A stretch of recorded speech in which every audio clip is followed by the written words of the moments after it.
voy a hablar sobre la programación orientada a objetos. La programación orientada a objetos se basa en el criterio de objetos que usamos nosotros en la vida cotidiana.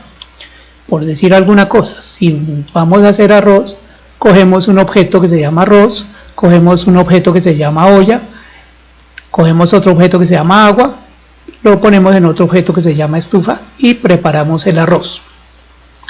Ese concepto de objetos llevado a la programación orientada a objetos es coger las cosas de la vida cotidiana que se van a usar en el software, hacer una abstracción de ellas y utilizarlas.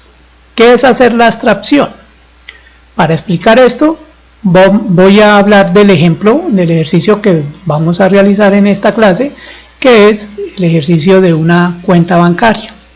La cuenta bancaria tiene dos objetos principales que son el cliente y que son la cuenta. Vamos a enfocarnos en este momento en el cliente. El cliente suele ser una persona, claro, hay clientes empresariales, pero vamos a enfocarnos en los clientes que son personas, o sea, clientes naturales. Las personas tienen una serie de características y cualidades que nosotros en la programación orientada a objetos vamos a llamar atributos. Ahora, una persona normal tiene varias características o cualidades, como por ejemplo tiene un color de ojos, tiene una tensión arterial, tiene un número de documento, tiene un nombre, tiene una tensión arterial, tiene un gusto por cierta música, en fin. Al hacer la abstracción, nosotros decimos, ¿el color de los ojos nos interesa para nuestra cuenta bancaria? No, pues lo desechamos. ¿Nos interesa la estatura? ¿Nos interesa la tensión arterial? Si estuviéramos haciendo un software para manejo de pacientes, pues seguramente la tensión arterial sí nos interesaría en ese caso, pero en la cuenta bancaria no nos interesa. Entonces, ¿qué nos interesa? Nos interesa el número de documento, nos interesa el nombre, nos interesa la clave y algo más o menos así. Digamos que vamos a considerar solo esos atributos o características o cualidades de nuestro cliente, objeto cliente. Ahora, en la programación orientada a objetos también no están solo las características o atributos, sino que también están las acciones o funciones que puede tener ese objeto, que en la programación orientada a objetos se llama métodos. Estas acciones de una persona son, por ejemplo, hablar, caminar, respirar, pero también tiene otras como cambiar la clave, validar la clave y otras muchas, ¿cierto?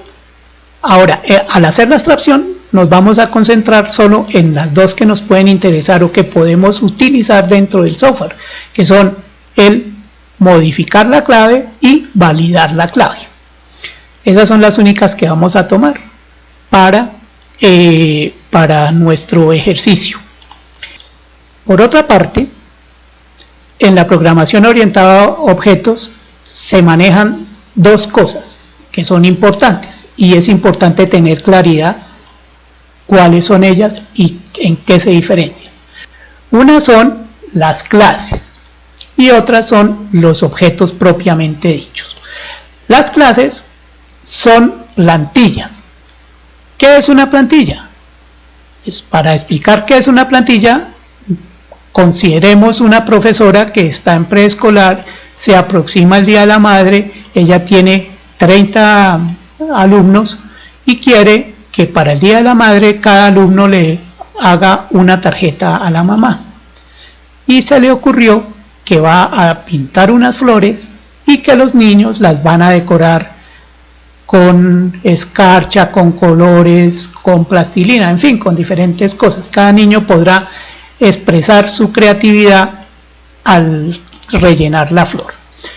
Pero se pone a pensar, son 30 niños, ¿yo cómo hago para que todas las flores me queden iguales, me queden estandarizadas, queden todas igual de bonitas?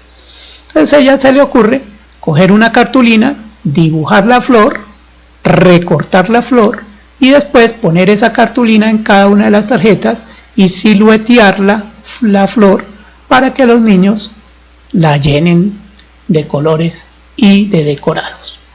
Eso es una plantilla. Igual en la programación orientada a objetos, las clases son esas plantillas. Y esas clases están compuestas de 3 partes que son el nombre, los atributos, que vienen siendo las características y cualidades que tiene el objeto al cual le hicimos la abstracción, y que en programación vienen a llamarse variables, y los métodos, que son las acciones o funciones que puede realizar ese objeto dentro del software. Esas son las 3 partes que tiene esa plantilla. Ahora, ¿qué es un objeto?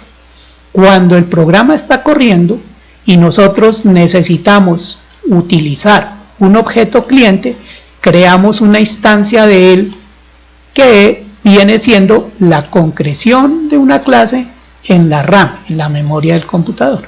Eso es un objeto. O sea, los objetos son las instancias o las representaciones de esas clases en la RAM para su uso en el software.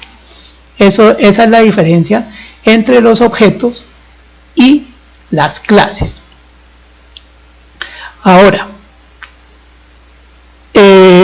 habiendo visto esto, los dejo con el profesor Gabriel, que va a realizar un ejercicio en .NET. Bueno, ahora vamos a ver cómo se desarrolla o se implementa la lógica que se ha visto sobre programación orientada a objetos en un programa real.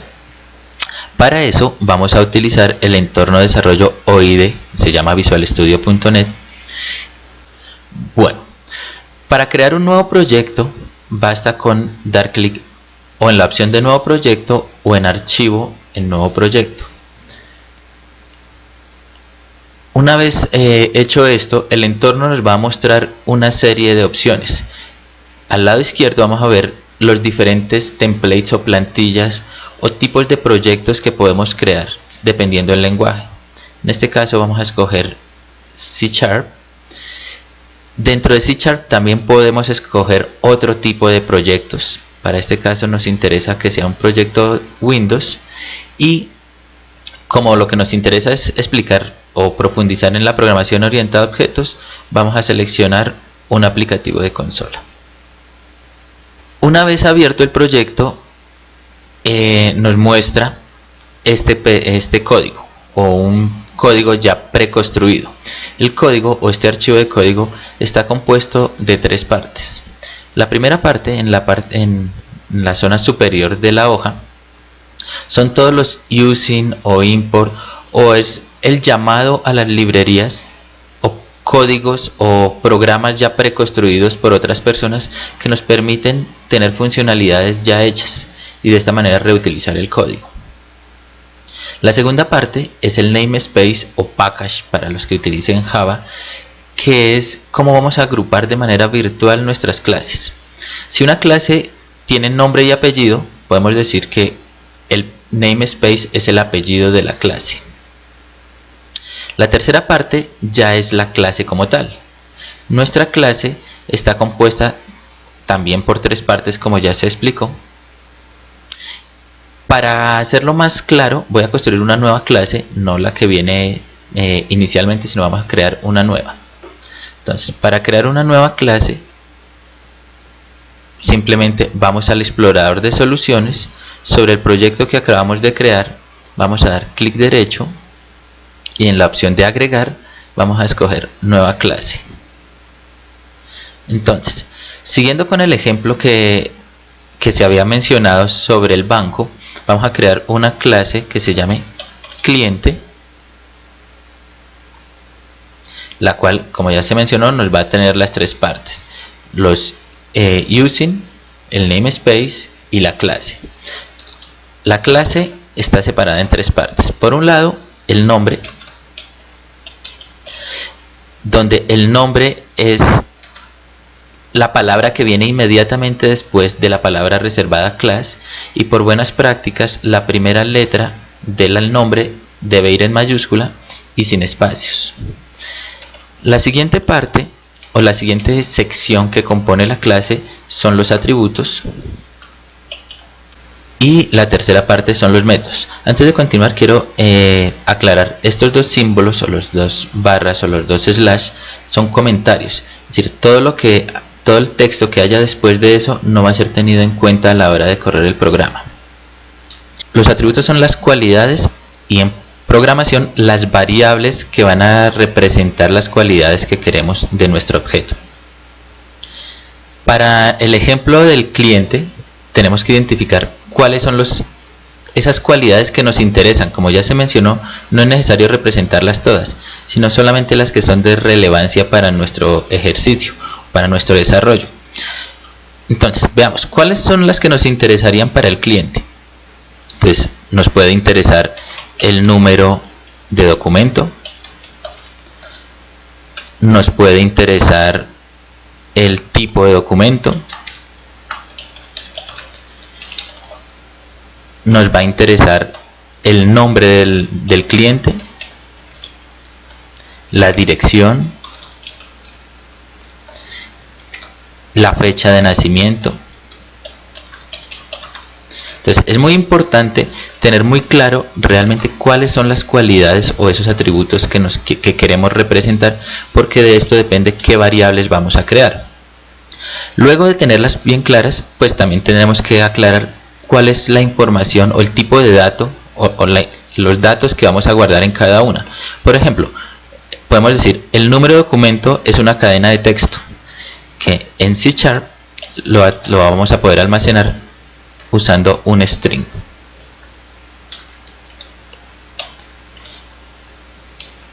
El tipo de documento vamos a decir que es otra cadena de texto. El nombre, otra cadena de texto. La dirección, otra cadena de texto. Pero la fecha de nacimiento no es un texto. La fecha de nacimiento es una fecha. En C# lo vamos a poder guardar utilizando un tipo de dato especial que se llama datetime, que nos va a permitir guardar fechas y horas. Bueno, tenemos que hacer la revisión de que estén los atributos que requerimos. Entonces tenemos la información del número del documento, del nombre, de la dirección del cliente, de su fecha de nacimiento. Nos puede interesar tener otra que sea la clave. Entonces pensamos la clave, ¿qué es? Es un texto, es un número, dependiendo cómo vaya a funcionar nuestro programa, definimos el tipo de dato que necesitamos.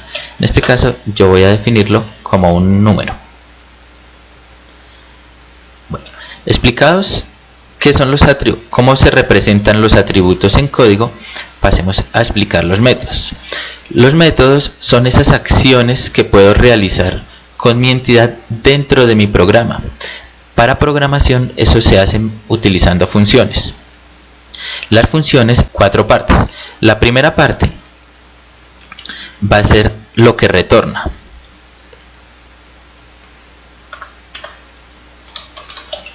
La segunda parte, aunque esto ya fue explicado, lo voy a poner simplemente para que nos tengamos una guía. El nombre. La tercera parte es los parámetros.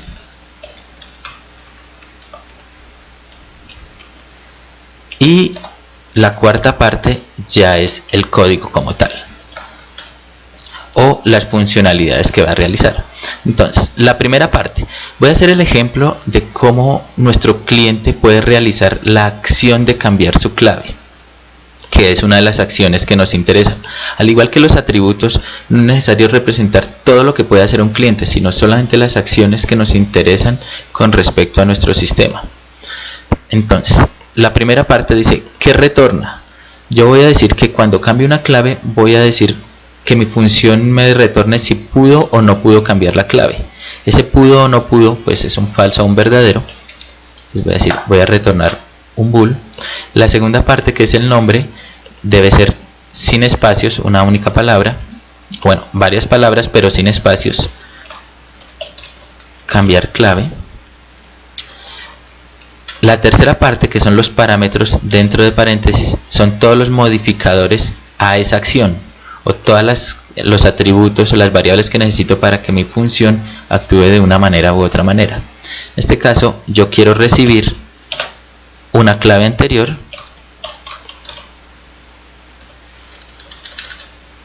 y una clave nueva.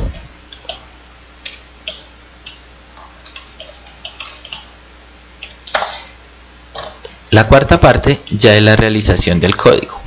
Entonces vamos a construir el método o la acción para cambiar la clave. Si la clave de mi clase, el atributo clave de mi clase cliente, en este caso se llama clave, si la clave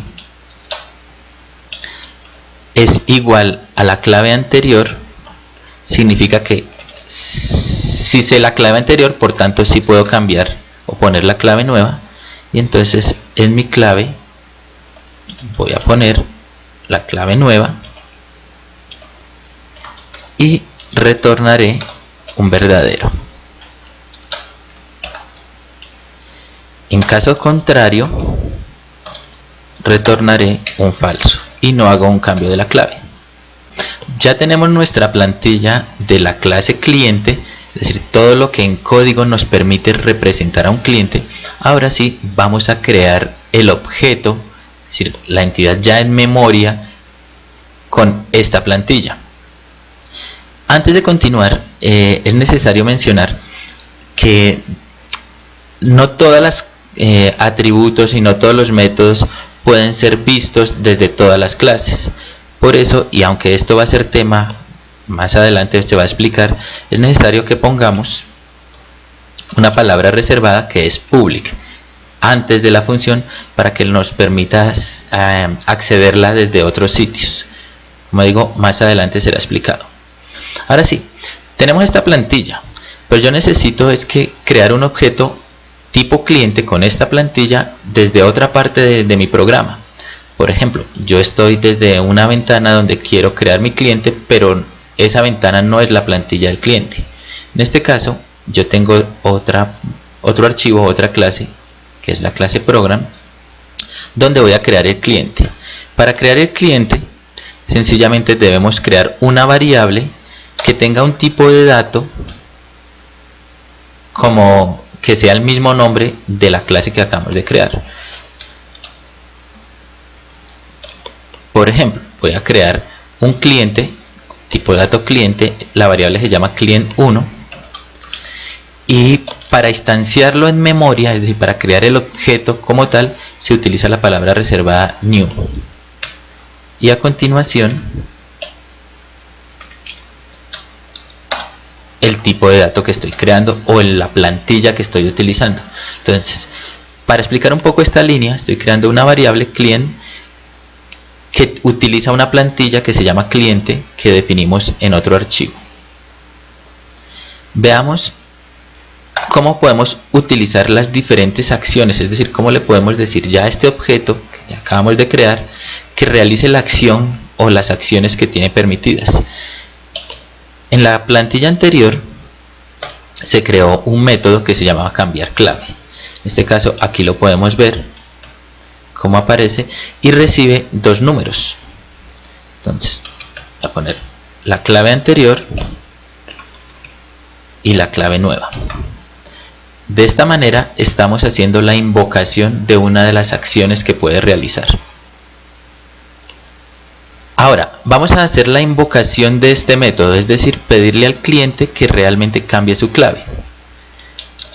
Para eso, bueno, antes que nada es necesario tener una clave inicial. Como nos dimos cuenta, yo definí una variable clave o un atributo clave sin ningún valor. Nosotros podemos definir los atributos con un valor inicial, sencillamente poniéndole el valor con el que queremos que arranque. Y un igual. Entonces, como cualquier variable, hacemos la asignación de un valor. Ahora, volvamos a nuestro método. En C# y específicamente en los aplicativos de consola existe un componente especial que es esa ventana negra, que es la que nos va a mostrar los resultados. Para poder nosotros presentarla o hacer uso de esa ventana negra, vamos a utilizar la palabra consola. Este console o console nos permite escribir directamente sobre la ventana. Entonces, bueno, no solamente nos permite escribir, también nos va a permitir recibir información del usuario. En este caso nos interesa saber si la clave fue cambiada exitosamente. Entonces,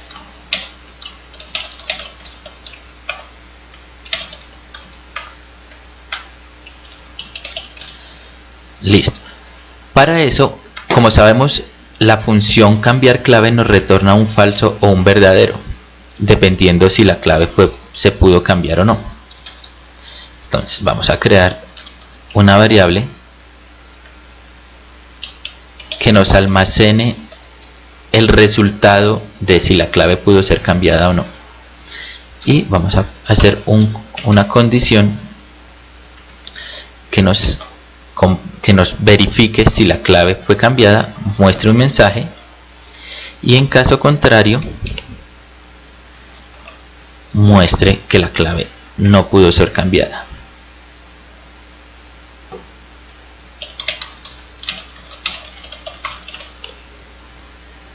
Muy bien, cuando ejecutemos el programa va a suceder que esto va a ocurrir muy rápido. Va a llamar la clave, va a mostrar el mensaje y la ventana automáticamente se va a cerrar. Para evitar que se cierre y podamos ver realmente el resultado, a esta misma ventana, a la consola, le vamos a decir que se quede esperando hasta que oprimamos el Enter. Para eso sencillamente vamos a utilizar dentro de la consola la función readLine. Y listo, ya tenemos nuestro primer programa que crea un cliente y permite cambiar la clave. Vamos a ver cómo lo ejecutamos. Para eso en la parte superior encontramos el botón Start, o con la tecla F5 vamos a poder ejecutar el programa. Y la primera vez puede tardar un poco más mientras compila y construye el programa, y aparecerá la siguiente ventana.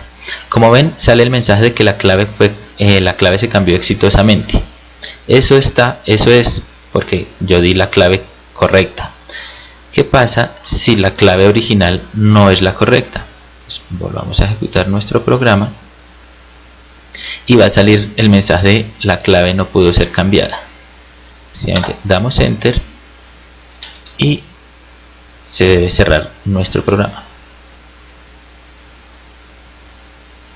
Y pues bueno, esta es la demostración de cómo construimos un objeto en código realizando su plantilla y cómo hacemos que ese objeto realmente se instancie en memoria y podamos hacer uso de él.